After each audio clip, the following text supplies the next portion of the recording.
आज हम पढ़ेंगे routes of drug administration. Route इस मीन्ट होता है कि हम कौन से ज़रिए से ड्रग को अपने बॉडी में ले रहे हैं। ठीक है, तो route is given patient depend on the property of drug. जो रूट रहता है वो डिपेंड करता है क्या कि वो ड्रग कौन सी प्रॉपर्टी का है और पेशेंट को कितने डोज रिक्वायरमेंट है। देन इसके बाद हम ड्रग देने से पहले कुछ चीज़ें नोटिस करते हैं क्या कि उस ड्रग का फिज़िकल और केमिकल प्रॉपर्टी कैसे है। मतलब जो ड्रग ले रहे हैं वो सॉलिड फॉर्म में है कि लिक्विड फॉर्म में है कि गैस पे फॉर्म में है कि उसकी पीएच कितनी है, सॉल्युबिलिटी कैसी है, स्टेबिलिटी कैसी है और इरिटेंसी कैसी है। और जो ड्रग रहता है उसका जो अब्जॉर्प्शन रेट है, कितना जल्दी वो एब्जॉर्ब हो रहा है हमारी बॉडी में वो, और फर्स्ट पास मेटाबॉलिज्म कौन से रूट से सबसे अच्छा हो रहा है।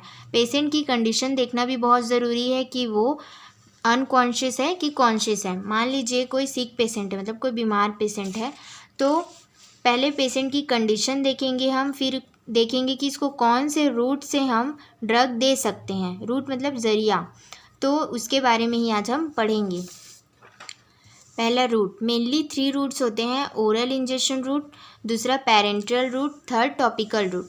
पहला oral injection route. Oral means orally, जो हम माउथ के द्वारा लेते हैं, लाइक टैबलेट्स। इसमें आता है enteric coated tablet and coated tablet.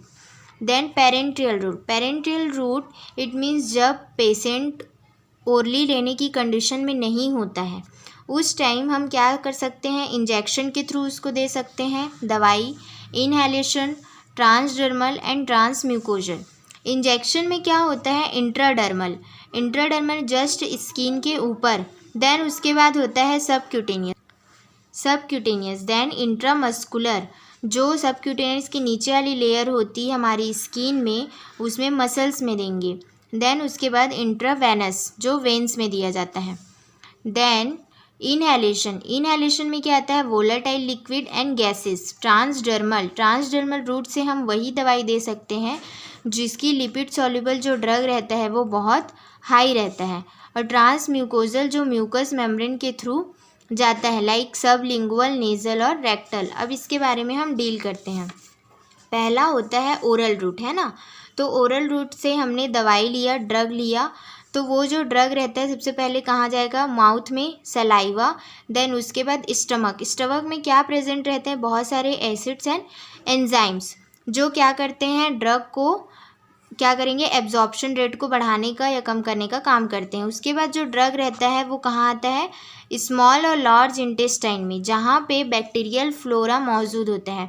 ये जो बैक्टीरियल फ्लोरा रहता है ये क्या करता है, जो ड्रग का अब्जॉर्प्शन रेट रहता है उसको बढ़ाता है, और जितना जल्दी ड्रग एब्जॉर्ब होगा उतना जल्दी हमें असर दिखेगा। देन इसके बाद इसमें हम ओरली क्या ले सकते हैं, टैबलेट या सिरप, है ना। तो जो टैबलेट रहते हैं वो कोटेड टैबलेट होते हैं एंड अनकोटेड टैबलेट रहते हैं। लाइक कोटेड और अनकोटेड क्या होता है, जब हम दवाई लेते हैं, टैबलेट्स लेते हैं, तो उसके पीछे लिखा रहता है कि वो कोटेड है कि अनकोटेड है। बट अगर हमें दवाई देख के पहचानना है तो हम कैसे पहचानेंगे, इसमें देखिए ये जो दवाई है इसमें कोई भी मार्जिन नहीं है। जिसमें मार्जिन नहीं होती है वो क्या होती है, कोटेड होती है। कोटेड इट मीन्स जो टैबलेट रहते हैं उसके ऊपर में जो सब्सटेंस रहते हैं वो कोटेड रहते हैं, लाइक सेल्यूलोज, एसीटेट, ग्लूटेन, ये सब। अनकोटेड, जो अनकोटेड टैबलेट रहती है, लाइक इसमें देखिए बीच में लाइन है, इसको क्या कर सकते हैं, हम तोड़ के खा सकते हैं, है ना। बट जो कोटेड टैबलेट रहती है उसे हम तोड़कर नहीं खा सकते हैं। देन ये क्या, कोटेड और अनकोटेड का फ़ायदा क्या रहता है, जो कोटेड टैबलेट रहती है ना, वो यहाँ स्टमक में जो एसिड्स रहती हैं, एसिड क्या कर सकती हैं, उस टैबलेट को डिस्ट्रॉय भी कर सकती हैं। बट अगर कोटेड रहेंगी तो क्या होता है, ये जो एसिड रहती हैं वो टैबलेट को डिस्ट्रॉय नहीं कर पाती हैं। देन वो कहाँ पहुँचता है, गट में, और उसका अब्जॉर्प्शन रेट भी कम नहीं होता है। ठीक है। देन इसका एडवांटेज क्या है कि ये सेफ़ रूट रहता है, हम लोग सेल्फ ले सकते हैं, मतलब टैबलेट को तो हम सेल्फ ले सकते हैं। देन डिसएडवांटेज क्या होता है कि इसका जो एब्जॉर्प्शन रहता है ना, एब्जॉर्प्शन रेट रहता है वो धीरे धीरे काम करता है, तुरंत असर नहीं दिखाता है। देन उसके बाद हम देखते हैं अभी पेरेंट्रल रूट। अब पेरेंट्रल रूट की ज़रूरत क्यों पड़ रही है, पेरेंट्रल रूट किस में काम आता है, एमरजेंसीज में, और ये डायरेक्टली ना टिश्यू फ्लूइड और ब्लड में जाके मिलता है ये दवाई, थ्रू किसके, इंजेक्शन के। अब इंजेक्शंस कितने टाइप्स के होते हैं, 4 टाइप्स से। पहला इंट्राडर्मल, जो इंट्राडर्मल रहती है वो जस्ट स्किन जो रहता है, स्किन है तो जस्ट स्किन की ये 10 to 50 डिग्री पे हम डायरेक्ट इसको ऐसे लगा सकते हैं, है ना, ये स्किन के ऊपर से। देन उसके बाद ये जो इंट्राडर्मल रहता है, इससे हम इसका एग्जांपल क्या लिख सकते हैं, BCG वैक्सीन या तो स्मॉल पॉक्स वैक्सीन। देन उसके बाद इंट्रावेनस, इंट्रावेनस रूट जो रहता है ये एंगल इसका कितना होना चाहिए, 25। जैसे ये वेन है, इंट्रावेनस को सिर्फ वेन में ही हम लोग इंड्यूस करेंगे, है ना, तो इसका कैसे रहेगा, ये जो रहेगा इंजेक्शन ये 25 ऐसे 25 में रहेगा, तब हम इसको इंड्यूस करेंगे। देन इंड्यूस करने के बाद क्या होगा, जो ड्रग रहेगा वो डायरेक्ट किस में चला जाएगा, वेन में। वेन में यहाँ पे डायरेक्ट किस में जाएगा, वो ब्लड में। ब्लड स्ट्रीम में जाने के बाद तुरंत ब्लड में चला गया ड्रग, तुरंत घुल गया, तो क्या होगा, वो इमीडिएट इफेक्ट देगा। ये इसका एक फ़ायदा होता है। अब जो IV रहता है उसको हम 3 टाइप से दे सकते हैं। पहला बोलस, बोलस मतलब इनिशियली लार्ज डोज देते हैं और इंजेक्टेड स्लोवली, जैसे कि हिपैरिन, हिपैरिन क्या होता है, एंटीकोएगुलेंट होता है। दूसरा स्लोवली देते हैं, जैसे ओवर 15 to 20 मिनट्स तक देंगे, जैसे एमिनोफाइलिन है एग्जाम्पल। जैसे अस्थमा हो जाता है, तो अस्थमा होता है तो जो ब्रोंको स्पाज्म हो जाते हैं, जो अकड़न टाइप का हो जाता है, तो उसमें क्या करते हैं, जो दवाई देते हैं वो हम लोग स्लोवली देते हैं। देन उसके बाद स्लो इन्फ्यूजन, स्लो इन्फ्यूजन में क्या आता है, जैसे लार्ज अमाउंट में हमको देना है और बहुत जल्दी देना है, तो जैसे डेक्स्ट्रोज हो गया, सलाइन हो गया, तो जैसे 1 लीटर रहेगा तो हमें 3 to 4 आवर्स में देंगे, लेकिन ये डिपेंड करता है कि उस समय पेशेंट की कंडीशन कैसी है। और इसमें जो प्लाज्मा कंसंट्रेशन रहता है वो भी सेम रहती है, चेंज नहीं होता है। इसका एडवांटेज क्या होता है कि इमरजेंसी में बहुत जल्दी काम आता है, 100% बायोअवेलेबिलिटी होती है और लार्ज वॉल्यूम ऑफ सॉल्यूशन इसमें दे सकते हैं, और तुरंत ये ब्लड में क्या हो जाता है, डाइल्यूट हो जाता है। डिसएडवांटेज ये हो सकता है कि इसमें पेन होता है और सेल्फ मेडिकेशन नहीं दे सकते हैं, कभी कभी स्वेलिंग भी हो जाती है। देन इंट्रापेरिटोनियल, इंट्रापेरिटोनियल में क्या होता है, इसको जैसे पेरिटोनियल डायलिसिस होता है, तो जो हमारे स्टमक रहते हैं, स्टमक के ऊपर जो पेरिटोनियम का लेयर रहता है, उस पेरिटोनियम में हम इसको देते हैं। देन उसके बाद इंट्राथेटिकल, इंट्राथेटिकल जो सेंट्रल नर्वस सिस्टम रहता है उसमें जो सुप्राक्रिनॉइड स्पेस रहता है उसमें कुछ एंटीबायोटिक या कॉर्टिकोस्टेरॉइड देते हैं। देन उसके बाद आता है इंट्रा आर्टिकुलर, इंट्रा आर्टिकुलर क्या रहता है, जो जॉइंट रहते हैं, जॉइंट में हम डायरेक्टली उसमें देते हैं। इसमें याद रखिए intra articular, intra articular it means होता है, आर्टिकुलर मतलब हम डायरेक्ट उसको जॉइंट में देंगे, और इंट्रा आर्ट्रियल, आर्ट्रियल मतलब हम इसको आर्टरी में इंड्यूस करेंगे। बट इसका एक डिसएडवांटेज ये रहता है कि नर्व डैमेज होने की चांसेस रहती है।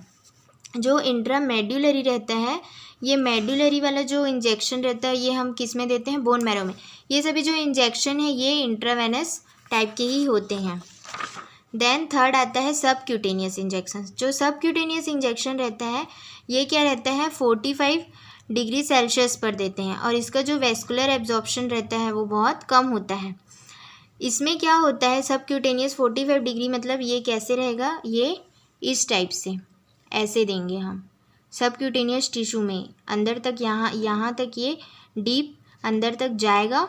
देन उसके बाद देते हैं। देन इसमें क्या है, इसमें भी 3 टाइप से दे सकते हैं। जैसे डर्मोजेट होता है, डर्मोजेट मतलब इसमें नीडल की रिक्वायरमेंट नहीं रहती, ये जो नीडल रहती है इसकी रिक्वायरमेंट नहीं रहती है। और आपने देखा होगा जो डायबिटीज़ के पेशेंट रहते हैं उन्हें इंसुलिन दिया जाता है तो पेन के थ्रू दिया जाता है, तो ये वही जो डर्मोजेट रहता है ये वही रहता है।